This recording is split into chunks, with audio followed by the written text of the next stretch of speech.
இந்த வரலாற்று சிறப்புமிக்க பொதுக்குழு கூட்டத்திற்கு தலைமையேற்று நம்மை வழிநடத்தி கொண்டிருக்கும் தமிழக வெற்றிக் கழகத்தின் தலைவர் அண்ணன் விஜய் அவர்களே, பொதுச் செயலாளர் அண்ணன் ஆனந்த் அவர்களே, தேர்தல் மேலாண்மை பொதுச் செயலாளர் சகோதரர் ஆதவர்ஜுன் அவர்களே, கொள்கை பரப்பு பொதுச் செயலாளர் சகோதரர் அருண்ராஜ் அவர்களே மற்றும் இங்கே வருகை புரிந்திருக்கும் அனைத்து மாநில மாவட்ட நிர்வாகிகள் மற்றும் செயற்குழு பொதுக்குழு உறுப்பினர்கள் அனைவருக்கும் என்னுடைய முதற்கண் வணக்கத்தை தெரிவித்துக் கொள்கிறேன். நம்ம பொதுச் செயலாளர் பேசிட்டு இருக்கப்ப சொன்னார், நம்மளுடைய கட்சி ஆரம்பித்து 2 வருடம் 7 மாதங்கள் ஆகிவிட்டது என்று. இந்த 2 வருட 7 மாதத்தில் தமிழக மக்கள், அதாவது கோடிக்கணக்கான தமிழக மக்களுக்கு நம்மளுடைய தலைவர் அவர்கள் நம்பிக்கையை விதைத்திருக்கிறார். என்ன நம்பிக்கையான ஒரு மாற்றத்தை வர வேண்டும், இந்த மொத்த சிஸ்டம்ல இப்படி ஒரு புறையோடி கிடக்கிற இந்த சிஸ்டம்ல இருந்து ஒரு மாற்றம் வர வேண்டும் என்ற நம்பிக்கையை விதைத்திருக்கிறார். ஒவ்வொரு நாளும் நம்மளுடைய தமிழக வெற்றி கழகத்தின் நிர்வாகிகள், நம்மளுடைய தலைவர் மற்றும் தலைவரின் உரை, தலைவரின் செயல்பாடுகள் ஒவ்வொன்றையும் தமிழகம் மட்டுமல்ல இந்தியா முழுவதும் உற்று நோக்கி பார்த்து வருகிறார்கள். ஒரு சின்ன உதாரணம் சொல்கிறேன். கடந்த வாரம் 28 பேர் கொண்ட ஒரு நிர்வாக குழுவை தலைவர் அவர்கள் அறிவித்தார். அந்த நிர்வாக குழு கூட்டம் அடுத்த நாள் முடித்துவிட்டு, நம்மளுடைய பொதுச் செயலாளர் தலைமையில் முடித்துவிட்டு மதுரைக்கு தேவர் ஜெயந்திக்காக போயிட்டு இருந்தோம். அப்போ நடுவில் தேநீருக்காக ஒரு இடத்துல நிப்பாடி இருந்தப்போ ஒரு பெரியவர் என்கிட்ட கேட்டார், இப்போ தான் நீங்கள் 28 பேர் கொண்ட கூட்டத்தை முடிச்சிருக்கிறீங்க, என்ன முடிவு எடுத்தீங்கன்னு. மிகப்பெரிய ஒரு அதிர்ச்சியும் ஆச்சரியமாக இருந்தது. ஏன்னா இப்போ நிறைய பேர் பேசுகிறப்ப சொன்னாங்க அரசியல் வழிபடுத்தணும்னு. கிட்டத்தட்ட 80 இல்லை 90% இல்லை 100% தமிழக மக்களை நம்மளுடைய தலைவர் அவர்கள் அரசியல் வழிபடுத்தியிருக்கிறார். ஏன்னா ஒரு கூட்டம் நடந்து 2 மணி நேரத்தில் அந்த கூட்டத்தில் என்ன நடந்துச்சு, 28 பேருன்னு ஒரு ஒரு நிர்வாக குழுன்னு சொல்லி ஒருவர் என்னிடம் கேட்கிறார் என்றால், இந்த 15, 16, 20 வருஷத்தில் இதான் நான் பார்ப்பது முதல் முறை. இவர் தினமும் திரு ஸ்டாலின் அவர்கள் தினமும் ஏதாவது கூட்டம் நடத்திட்டு இருக்கிறார். அறிவாலயத்தில் நடத்துவார், ஏதாவது செக்ரட்டரியேட் நடத்துவார். யாராவது ஒருவர், இங்கே இருக்கிறவங்கள கோடிக்கணக்கான பேர் டிவியில் பார்த்துட்டு இருக்கேன், யாராவது ஒருத்தருக்கு என்ன கூட்டம் நடத்தினானாவது தெரியுமா? யாருக்கும் எதுக்கு கூடினாரு, என்ன கூட்டம் நடத்துனாங்க? ஏனென்றால் மொத்த மக்களும் இவர்கள் மீது எந்த நம்பிக்கையும் இல்லாமல் இருக்கிறார். ஏன்னா இவர்கள் கூடினாலே ஒன்று அவங்க குடும்பத்தை வளர்க்கறதா இருக்கும், இல்லை இந்த நாட்டை கொள்ளையடிக்கிறதா இருக்கும். இது ரெண்டதை தவிர இந்த கூட்டத்தை இவங்க நடத்துகிற கூட்டத்துக்கு எந்த பிரயோஜனம் இல்லைன்னு மக்கள், அரசியலை விட்டு ஒதுங்கியிருந்த மக்கள் இன்று ஒவ்வொரு நகர்வையும், தமிழக வெற்றி கழகத்தின் ஒவ்வொரு நகர்வையும் பார்ப்பதற்கு காரணம் அவர்களுக்கு அனைவருக்கும் தலைவர் மீது முழு நம்பிக்கை. இந்த தலைவருடைய சுற்றுப்பயணம் எல்லாம் ஒவ்வொரு நாளும் சிறப்பாக சென்று கொண்டிருந்த போதுதான் இந்த கரூர் பெரும் துயரம் நம்ம எல்லாம் வாட்டி வதைத்தது. இதிலிருந்து நம்மளும் சாதாரண இந்த திமுக மாதிரியான இந்த 1.5 லட்சம் பேர் 2009 மறைந்தார்கள். அதுலேருந்து பல பேர் அதில் தான் புதிதாக அரசியல் வந்தவர்கள், நான் உட்பட.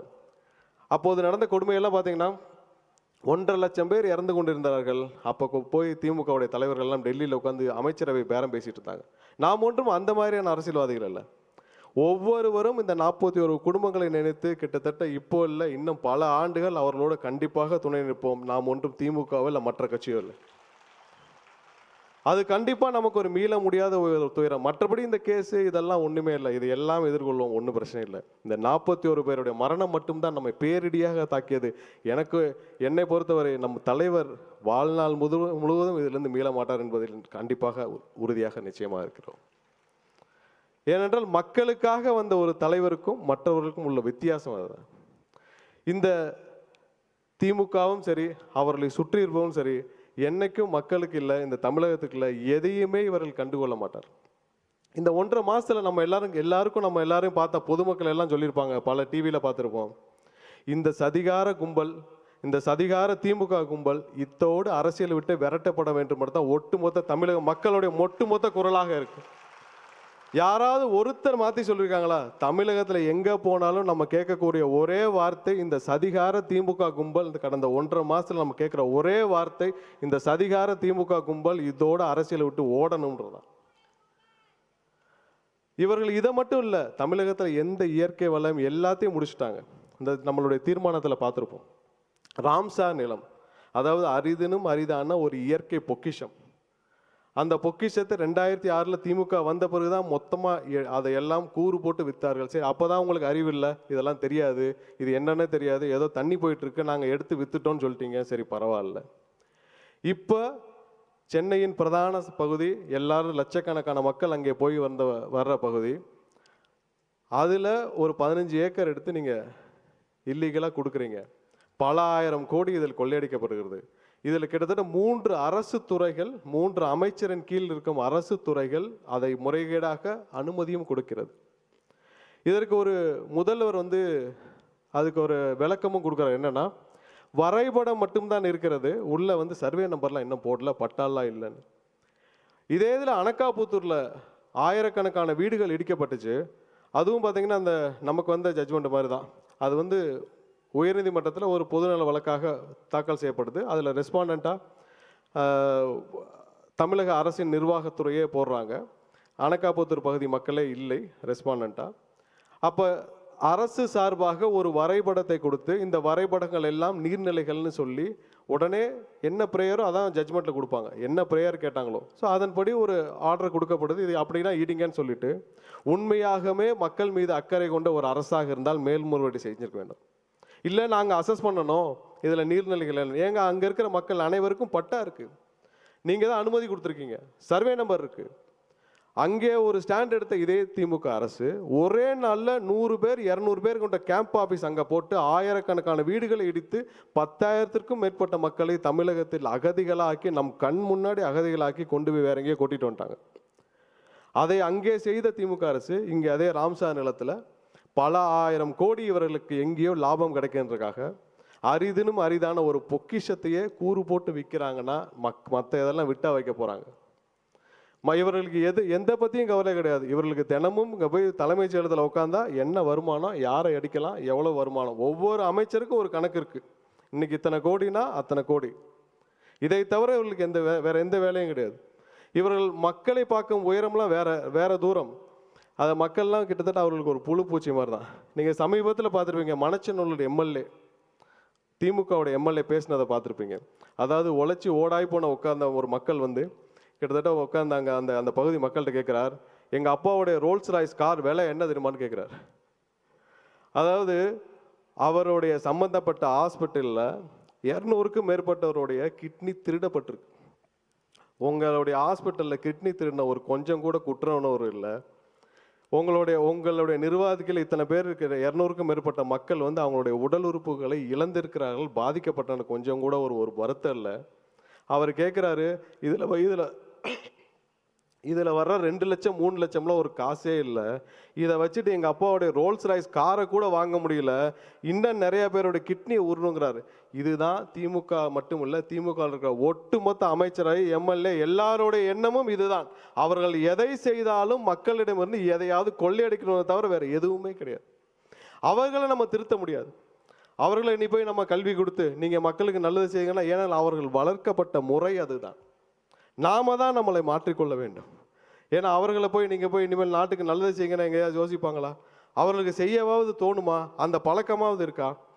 என்கிட்ட பல பேர் சொல்வது, நிறைய பேர் இப்போ நம்ம பேசினப்போ சொன்னாங்க, கட்டமைப்பை பற்றி சொன்னாங்க.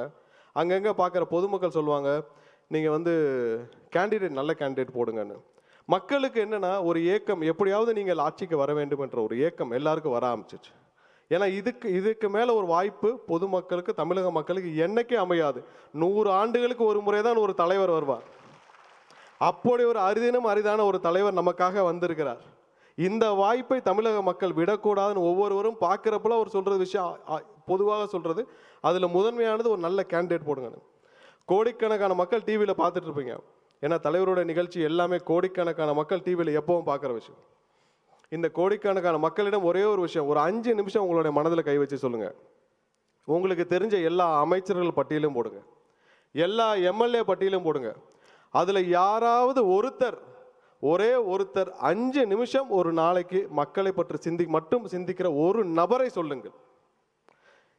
இதே இதில் எங்களுடைய தலைவர் அவர்கள் தமிழகத்துடைய கடைக்கோடி கம்பம் போடி எடுத்துக்கோங்க, அங்கே இருக்கிற ஒரு சுய உதவிக்குழு இருந்த ஒரு அக்கா அவர்களை தேர்ந்தெடுத்து அவர்களை எம்எல்ஏ வாக்கி உங்களுடன் 24 மணி நேரம் இருக்கக்கூடிய ஒரு நபரை கொண்டு வருவார்.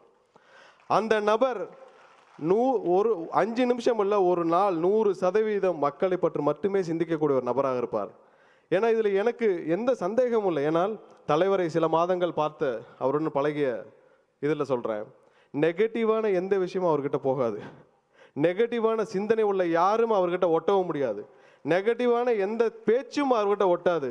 தவறு செய்தால் அடுத்த நிமிடம் தூக்கி எறியப்படுவார்கள் என்பதில் எந்த மாற்று கருத்து முடியாது.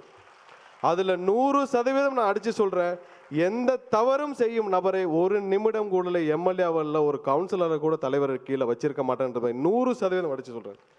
மக்களே, நீங்கள் தான் மாற வேண்டும். உங்களுடைய எண்ணங்கள் தான் மாற வேண்டும். ஏனென்றால் எங்களுடைய கட்சி சார்பாக முழு அளவில் எல்லா தயாரிப்பு பணிகளும் நாங்கள் கொண்டு சென்றிருக்கிறோம். கட்டமைப்பை பற்றி பேசினாங்க. எந்த கட்சியிலும் கட்டமைப்புலாம் பெருசாக கிடையாது. தமிழக வெற்றி கழகத்தில் நான் பார்த்த அளவு கட்டமைப்பு வேற எந்த கட்சியிலும் கிடையாது.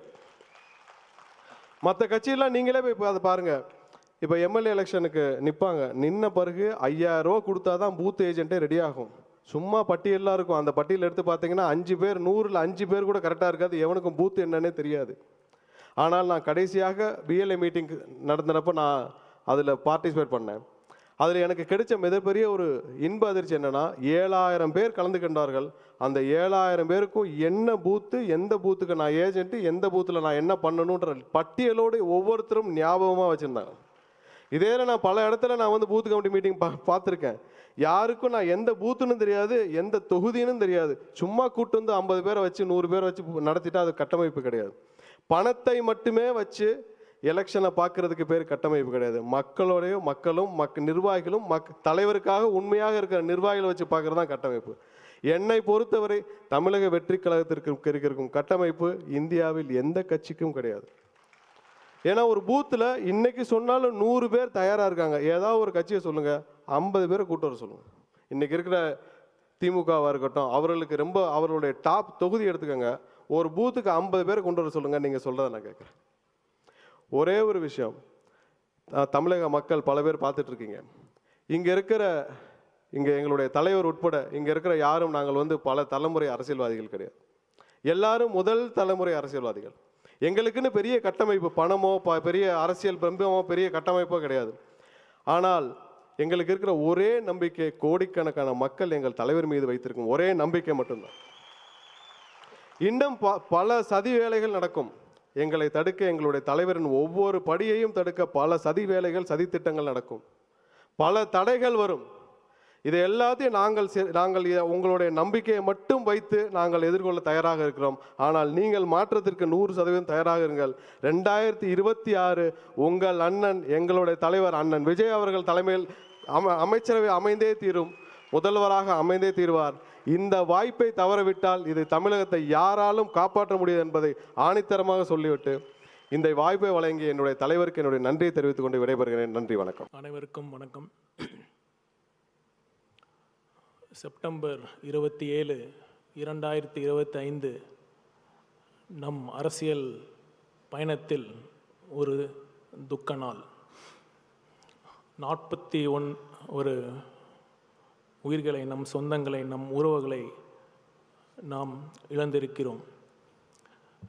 எவ்வளவு தேற்றினாலும், எவ்வளவுதான் நிவாரணம் வழங்கினாலும் அந்த இழப்பை நாம் ஈடு செய்ய முடியாது. இருப்பினும் உங்கள் குடும்பத்தில் ஒருவனாக இருந்து உங்கள் தேவைகளை அனைத்தும் நான் பூர்த்தி செய்வேன் என்று தலைவர் அவர்கள் சொன்ன அந்த வார்த்தைகள் அந்த குடும்பங்களுக்கு பெரும் ஆறுதலாகவும் பெரும் நம்பிக்கை தருவதாகவும் இருந்தது என்று சொன்னால் அது மிகையாகாது. ஏனென்றால் மக்களை உண்மையாக நேசிக்கும் ஒரே தலைவர் நம் வெற்றி தலைவர் அவர்கள். கரூர் நிகழ்வுக்கு பிறகு எவ்வளவோ சவால்கள், எவ்வளவோ தடைகள், பொய் பிரச்சாரம் பேசி அவதூறு பரப்பி அடக்குமுறையை கட்டவிழ்த்து விட்டால் தமிழக வெற்றி கழகத்தை முடக்கி விடலான்னு சில பேர் பகல் கனவு கண்டாங்க. முடக்கிறதுக்கு இது ஒன்றும் காசுக்காக ஆரம்பித்த கட்சி இல்லை.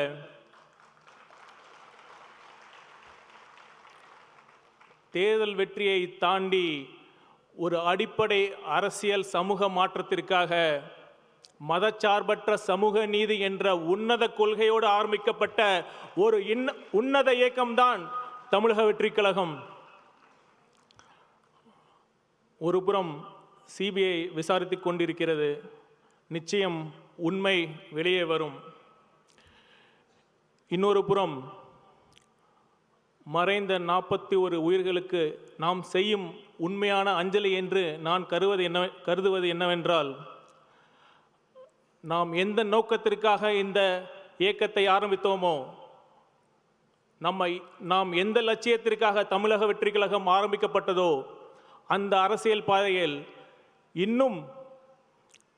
இன்னும் அதிகமாக கொள்கைப்பற்றுடன், இன்னும் அதிக விவேகத்துடன், முழுக்க மக்கள் நலன் சார்ந்த அரசியலை முன்வைத்து 2026 நம் வெற்றி தலைவர் விஜய் அவர்களின் தலைமையில் ஒரு நேர்மையான நல்லாட்சி அமைவதே இறந்து போன அனைத்து உயிர்களுக்கும் நாம் செய்யும் உண்மையான அஞ்சலியாக நான் கருதுகிறேன். நிச்சயம் அதை நாம் செய்வோம்.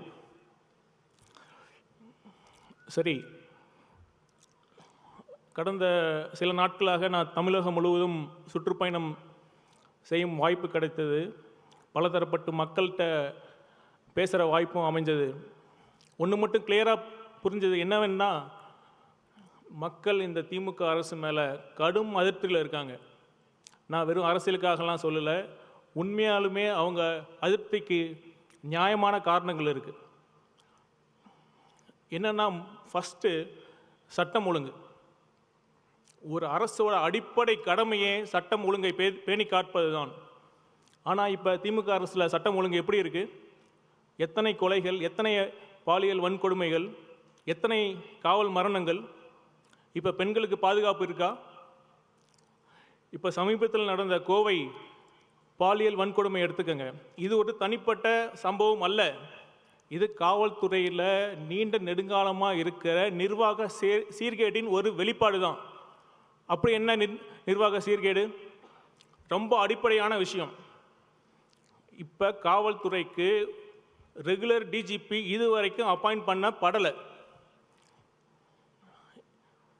இது கூட பண்ணாமல் தமிழக முதல்வர், அதாவது காவல்துறையை கையில் வைத்திருக்கும் முதல்வர் அவர்களுக்கு வேறு என்ன பெரிய வேலை என்று கற்பனை கூட செய்து பார்க்க முடியவில்லை. உச்சநீதிமன்றம் தெளிவான கைட்லைன்ஸ் கொடுத்துருக்காங்க. அதெல்லாம் பின்பற்றாமல் இதுவரைக்கும் ஒரு சில காவல் அதிகாரிகள் அந்த டிஜிபி போஸ்ட்டுக்கு வரக்கூடாதுங்கிறதுக்காகவோ, அல்லது ஒரு சிலர் அந்த டிஜிபி போஸ்ட்டுக்கு வரணுங்கிறதுக்காகவோ திட்டமிட்டு இந்த ஒரு ரெகுலர் டிஜிபி அப்பாயின்ட் பண்ணுறது தடைபட்டு இருக்கு. நீங்களே நல்லா யோசிச்சு பாருங்க. எப்போ வேணாலும் மாற்றப்படலாம் அப்படிங்கிற ஒரு டிஜிபி இருக்கிறப்ப அவரால் எப்படி ஒரு ஸ்ட்ராங்கான முடிவு எடுக்க முடியும்? அதே மாதிரி எப்போ வேணாலும் அந்த டிஜிபி மாற்றப்படலாங்கிறப்ப அவருக்கு கீழே இருக்கிற அதிகாரிகள் எப்படி அவருக்கு கட்டுப்படுவாங்க? இந்த அடிப்படை விஷயத்தை செய்வ கூட நம்ம முதல்வர் அவர்களுக்கு நேரம் இல்லை. அடுத்து இன்னொரு காரணம், இப்போ இந்த மாதிரி கொடுங்குற்றங்கள் செய்கிறதுக்கு அந்த குற்றவாளிகளுக்கு எப்படி துணிச்சல் வருது, எப்படி பயமின்மை வருது? நீங்கள் நல்லா யோசிக்கணும். எப்போ தெரியுமா குற்றங்கள் செய்ய பயம் வரும்? ஒரு குற்றம் நடந்துச்சுன்னா அதை தீர விசாரித்து அறிவியல் பூர்வமாக ஆதாரங்களை வச்சு நீதிமன்றத்தில் சந்தேகத்திற்கு இடமின்றி அந்த குற்றம் நிரூபிக்கப்பட்டு தண்டனை வாங்கி கொடுத்தா மட்டும்தான் குற்றவாளிகளுக்கு பயம் வரும். ஆனால் இப்போ என்ன நடக்குது? அரசியல் பரபரப்புக்காக என்கவுண்டர்ஸ். முதல்வர் அவர்களே, என்கவுண்டர்ஸ்கள் நீதி கிடையாது. இன்னும் சொல்லப்போனால் உண்மையான குற்றவாளிகளை தப்பிக்க தான் என்கவுண்டர்கள் வழி செய்யும்.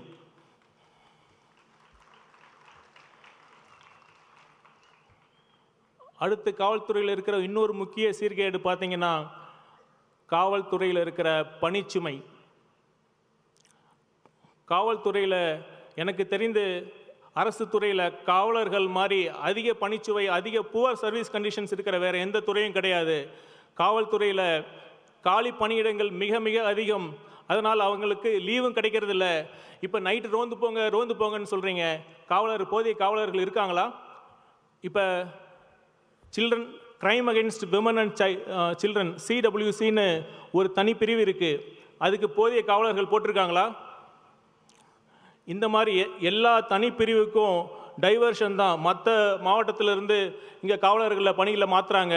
இதுதான் ஒட்டுமொத்த இந்த நிர்வாக சீர்கேட்டுக்கு ஒரே குற்றங்கள் நடக்கிறதுக்கான காரணமாக இருக்குது. முதல்வர் அவர்கள் இதெல்லாம் பண்ண நேரம் இல்லாமல் அவருக்கு எதுக்கு தெரியுமா நேரம் இருக்குது? சினிமா பார்த்துட்டு விமர்சனம் சொல்கிறதுக்கு தான் நேரம் இருக்குது. கவலைப்படாதீங்க, 2026 நீங்கள் வீட்டில் உட்காந்து எவ்வளோ படம் வேணாலும் நீங்கள் பார்க்கலாம்.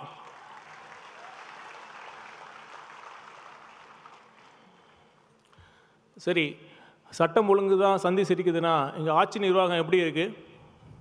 நான் சத்தியமாக சொல்கிறேன், மிகைப்படுத்தி சொல்லலை.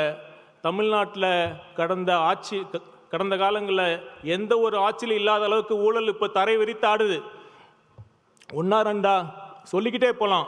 இப்போ அதோட லேட்டஸ்ட் எக்ஸாம்பிள் தான் நம்ம அண்ணன் கே நேரு அவர்கள் துறையில் நடந்த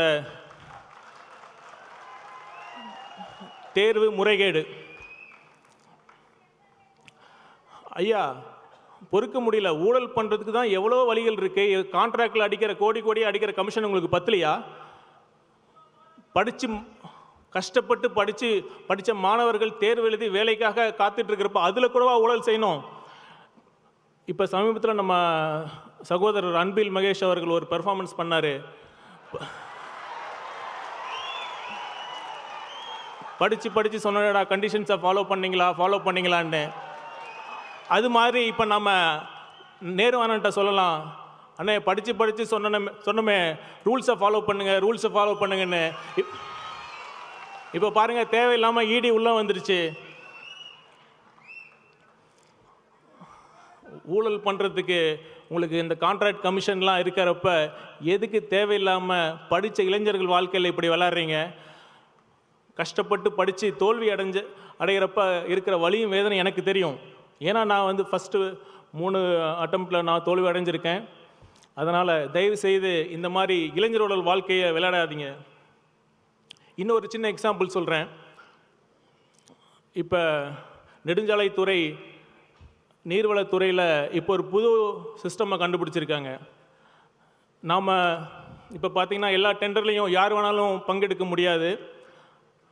அதுக்கு சைட் இன்ஸ்பெக்ஷன் சர்டிஃபிகேட், அதாவது எந்த இடத்துல வேலை நடக்குதோ அந்த இடத்துக்கு போய் ஆய்வு பண்ணிட்டாங்க, அந்த ஒப்பந்ததாரர் ஆய்வு பண்ணிட்டாங்கன்னு சம்பந்தப்பட்ட டிஇ இல்லைனா சிஇ சர்டிஃபிகேட் கொடுக்கணும். நான் கேட்குறேன், வேறு எந்த மாநிலத்தில் இந்த மாதிரி ஒரு சிஸ்டம் இருக்குது? இல்லை நேஷ்னல் ஹைவே அத்தாரிட்டி ஆஃப் இந்தியாவில் அங்கே இந்த மாதிரி சிஸ்டம் இருக்கா? எதுக்காக இந்த சிஸ்டம்?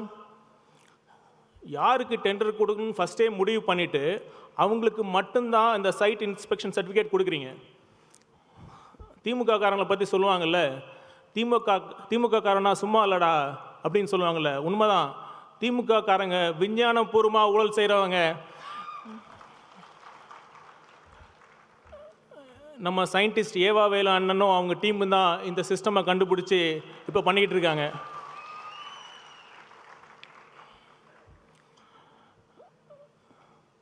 இதெல்லாம் எதிர்த்து கேள்வி கேட்டால் உடனே வழக்கு, எஃப்ஐஆர் தான்.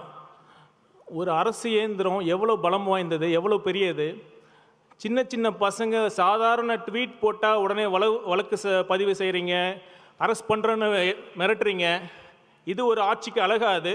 இப்போ சமீபத்தில் திருநெல்வேலியில் சட்டவிரோத கல்குவாரிக்கு எதிராக அறப்போர் இயக்கம் சார்பில் நடந்த கூட்டத்தில் பியூசிஎல் வழக்கறிஞர் அவர்கள் மேலே குண்டர்கள் தாக்குதல் நடத்தியிருக்காங்க. அதுவும் காவலர்கள் இருக்கிறப்பே அந்த தாக்குதல் நடந்திருக்கு.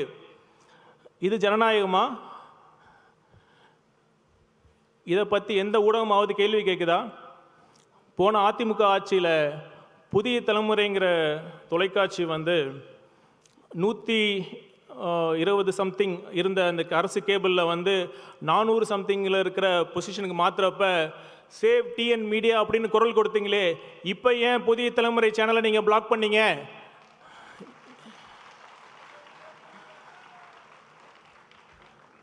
புதிய தலைமுறை பாலிமர் சேனலை நீங்கள் எந்த விதியின் அடிப்படையில் நீங்கள் பிளாக் பண்ணீங்க? அரசு கேபிள் துறை பிளாக் பண்ணுச்சு. பதில் சொல்லுங்கள் திரு ஸ்டாலின் அவர்களே. ஐயா ஸ்டாலின் அவர்களே, உங்களுக்கு ஒரு தாழ்மையான வேண்டுகோள்.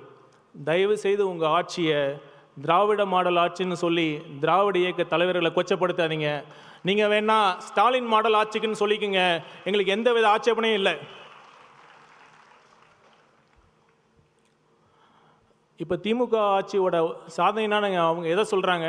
அவங்க சொல்கிறது ஒன்று தான், சிஎம் போனாலும் சரி, டெப்டி சிஎம் போனாலும் சரி, எந்த மினிஸ்டர் எம்எல்ஏ எந்த கூட்டத்துக்கு போனாலும், அம்மா உங்களுக்கு 1000 ரூபா வருதா,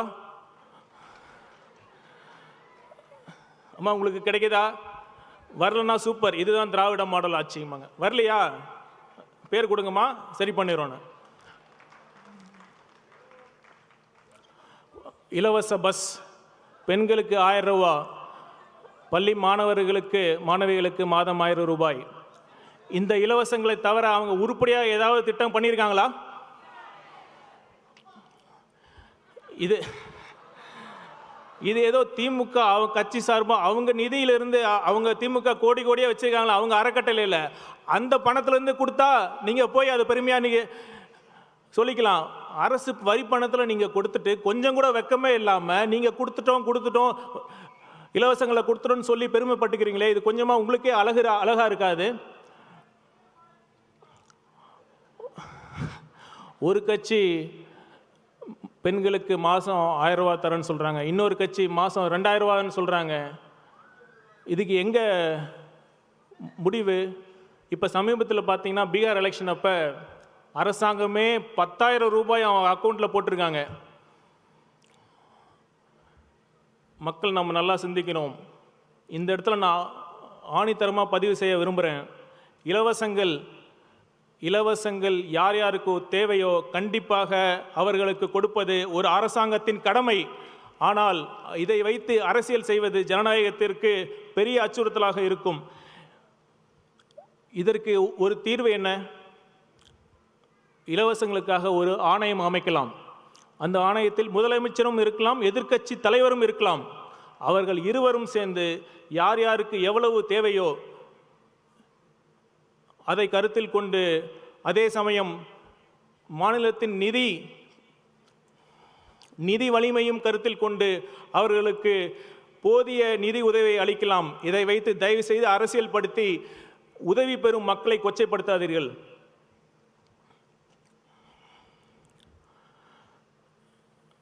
திமுகவின் அவல ஆட்சி ஒரு பக்கம்னா, இன்னொரு பக்கம் நம்ம பாசிச பாஜக.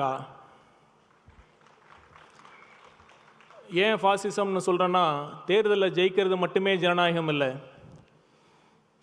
ஜனநாயகம் எப்போ முழுமை பெறும்னா, ஜனநாயக அமைப்புகள், அதாவது டெமோக்ராட்டிக் இன்ஸ்டிடியூஷன் சொல்லப்படுற தேர்தல் ஆணையம், நீதித்துறை, ஊடகம், சிபிஐ போன்ற அமைப்புகள் தன்னாட்சியுடன் செயல்பட வேண்டும். ஆனால் அந்த சூழல் இப்பொழுது இருக்கிறதா? இப்போ தேர்தல் ஆணையம் சார் அப்படிங்கிற தீவிர வாக்காளர் சீர்திருத்தம் அப்படிங்கிற முறையை கொண்டு வந்திருக்காங்க. இது எப்படி இருக்குன்னா, ஒரு கேம் ஒரு மேட்ச் விளாட்றப்ப அந்த ரெஃபரி நடுநிலையாளராக இருந்தால் மட்டும்தான் நம்மளும் ஆடி நம்மளும் ஜெயிக்க முடியுங்கிற நம்பிக்கை வரும். ஆனால் இப்போ தேர்தல் ஆணையத்தில் இருக்கிற தேர்தல் ஆணையர்கள் ஒன்றியத்தில் ஆளும் ஆட்சியாளர்கள் மட்டுமே நியமிக்கக்கூடிய ஒரு சூழ்நிலை இருக்குது. இப்போ எப்படி அவங்க எடுக்கும் முயற்சிகளின் மீது நமக்கு நம்பிக்கை வரும்? கண்டிப்பாக அந்த நம்பிக்கை இல்லை என்பதுதான், தேர்தல் ஆணையம் நம்பிக்கை இழந்துவிட்டது என்பதுதான் நிதர்சனமான உண்மை. இப்போ பீகாரில் 65 லட்சத்திற்கு மேலான வாக்காளர்கள் நீக்கப்பட்டுள்ளார்கள். அதில் ஒரு குறிப்பிடும்படி ஒரு significant numbers of Bihar people தமிழ்நாட்டில் இருக்காங்க. இப்போ அவங்களுக்கு தமிழ்நாட்டில் குடியுரிமை வழங்கப்படுமா? இது மாதிரி ஏகப்பட்ட கேள்விகளுக்கு இதுவரை தேர்தல் ஆணையம் உரிய பதில் அளிக்கவே இல்லை. இதெல்லாம் அளிக்காமல் தமிழ்நாட்டில் தேர்தலுக்கு சில மாதங்களுக்கு முன்னாடி இந்த மாதிரி தீவிர வாக்காளர் திருத்தம் கொண்டு வருது முற்றிலும் ஏற்கத்தக்கது அல்ல. இப்போ இதை பார்த்தீங்கன்னா, இது பிஜேபி ஆர்எஸ்எஸோட ஒரு பெரிய பேட்டர்ன். இப்போ 2014 பிஜேபி அரசு வந்தவுடன் பார்த்தீங்கன்னா என்னென்ன திட்டங்கள் கொண்டு வந்தாங்கன்னா, demonetisation, uniform civil code, CAA, ஹிஜாப், ஒன் நேஷன் ஒன் எலெக்ஷன், அப்புறம் இப்போ இந்த சார், இந்த மாதிரி மக்களை கொதி நிலையிலேயே வச்சிருக்கிறதுலாம் பாஜக ஆர்எஸ்எஸோட அவங்களோட செயல் திட்டம். மக்களை சிந்திக்க விடாமல் எப்போவுமே ஒரு எமோஷ்னலான சார்ஜ் ஸ்டேட்லேயே வச்சுருக்காங்க. இதனால தான் நாம் சிந்திக்கிறதுக்கு வாய்ப்பு இல்லாமல் மீண்டும் நம்ம தவறான வேட்பாளர் நாம் தேர்ந்தெடுத்து நமக்கே நாம் இந்த மாதிரி மோசமான ஆட்சியாளர்களிடம் நாம் சிக்கிக்கொள்கிறோம். இதற்கெல்லாம் என்ன தீர்வு? தீர்வு நம்மக்கிட்ட தான் இருக்குது. தமிழக மக்கள்கிட்ட ஒன்று சொல்கிறேன். நம்ம பக்கத்து ஸ்டேட், பக்கத்து மாநிலம் கேரளாவில் அரசு மதுபான கடைகளில் பாட்டிலுக்கு 10 ரூபா வாங்குறதில்ல, தெரியுமா? கம்ப்யூட்டர் பில் கொடுப்பாங்க, மீதி சேஞ்சை கொடுத்துருவாங்க. அதோட ஒன்று முக்கியமான விஷயம், கேரளாவில் ஓட்டுக்கு பணம் கொடுக்கறதில்ல. ஒரு தொகுதிக்கு 30 கோடி 40 கோடி செலவு செய்து ஒருத்தர் வெற்றி பெற்றால் நிச்சயம் அவர்களால் நல்லாட்சி தர முடியாது. தயவு செய்து அதனால் மக்களே நீங்கள் சிந்தித்து வாக்களியுங்கள். இந்த 1000 ரூபாயை நீங்கள் தியாகம் செய்யுங்கள். நிச்சயமாக 2026இல் நம் வெற்றி தலைவர் அவர்களின் தலைமையில் ஒரு நல்லாட்சி அமையும் என்பதை கூறிக்கொண்டு வாய்ப்புக்கு நன்றி கூறி விடைபெறுகிறேன். நன்றி, வணக்கம்.